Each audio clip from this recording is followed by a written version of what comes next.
We've reached the end of Power Rangers Beast Morphers, and it's been quite a journey. But the question remains, is Season 2 better or worse than Season 1? I think it's a lot better, and here's why. Before I start, I should say that Season 1 was pretty good. Definitely better than a majority of the previous Neo Saban seasons. I should also clarify that I count this as a Neo Saban season. It has the same crew as the previous season, and it was developed by Saban, so Hasbro didn't really have that much influence on it. It's like how Wild Force is technically a Disney season, but it doesn't feel like it or anything because it was still produced in California by MMPR Productions, and it was developed by Saban with few changes from Disney. So most people consider it a Saban season, even though it technically isn't. So for the same reason, I consider Beast Morphers more of a Neo Saban season than a Hasbro season. So let's take this opportunity to talk about things that Beast Morphers Season 2 did to improve upon Season 1. So something that I would say is the biggest improvement by far in this season compared to the last one is story pacing. I mean this mainly in two ways. The first way is the literal plot. In Beast Morphers Season 1, while most of the episodes progressed the plot forward, it didn't really feel like a connected story. It didn't feel like each episode led into the next. It felt more like each episode was one individual story with some sprinklings of connective tissue. With Season 2 though, it felt like one long story with some breaks for episodic stuff. Even different arcs were connected together. For example, Season 2's second half didn't have a single episode that didn't lead pretty much directly into the next one plot-wise until after the Dino team-up. That was 6 straight episodes, and after that they only had a couple episodes that were completely standalone before a 3 or 4 episode long finale. And not to mention that the second half led directly from the end of the first half. It was able to do this not only by using 2-parters, but by having recurring elements that would be introduced in one episode and used later as an integral plot element. For example, the Ranger Vault was introduced in the mid-season opener, and that was then used as the major part of the Captain Chaco 2-parter. Then Ryjack's Reanimizer was carried over into the Dino team-up, and sometimes it wasn't even carried over into the next episode, but in episodes later on down the road.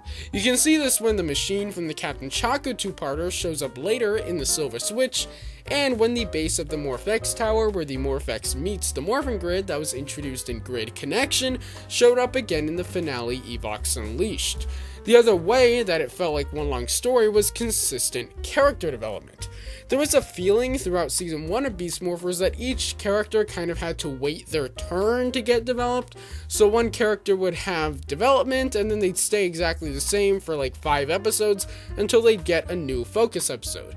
But in Season 2 it feels more consistent. Like there will be a little character moment in a non-focus episode and it feels like the characters are progressing. This is helped by having multiple characters develop in one episode, like in Secret Struggle, The Silver Switch, and Going Ape, where it feels like less of a wait for character development from each character.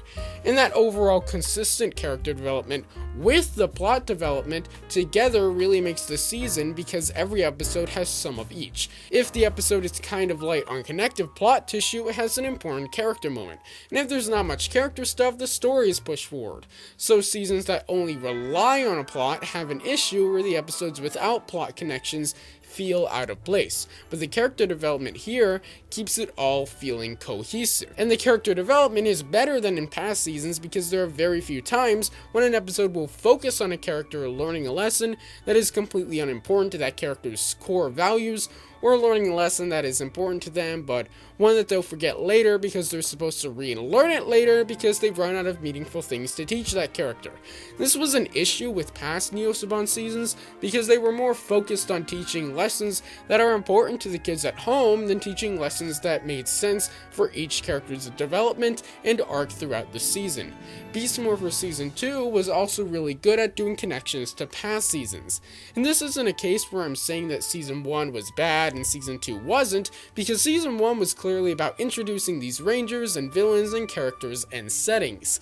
Meanwhile, Season 2 was clearly about taking things to the next level and showing you how this team that we already knew was great would be not only great on their own merits, but also within the pantheon of ranger teams. While the Dino team-up had its problems, I respect it for keeping the focus on the Beast Morphers Rangers.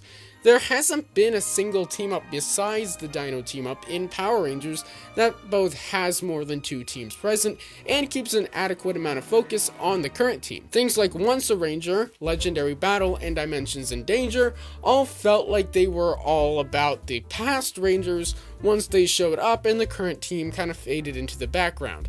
But in Grid Connection, the Beast Morphers stayed in the forefront. It would have been easy for them to just make it about 3 Dino teams joining together with the Beast Morphers in the background, which is kind of how the source material felt, but they didn't. The RPM connections also helped the season by complementing it, but not overshadowing it. Some elements of RPM came in, but it didn't feel like as soon as they did, it went from an independent season to an RPM sequel. The Wikipedia entry for Beast Morphers calls it a direct sequel to RPM, but to me it feels much more like a loose follow-up. Even when they decided that Evox would be Venjix, he wasn't exactly Venjix. He was an evolution of Venjix with a new plan, and all the other characters were new. The only times they brought in Dr. K wasn't so she could take control of the situation, but so she could help the Rangers in a way that echoed what had happened in RPM. So yeah, Beast Morphers Season 2 is better than Season 1 in my opinion. But what did you think? Do you agree, disagree? Let me know in the comments section below. Don't forget to subscribe for daily videos on the franchise you love, and I'll see you tomorrow. Bye.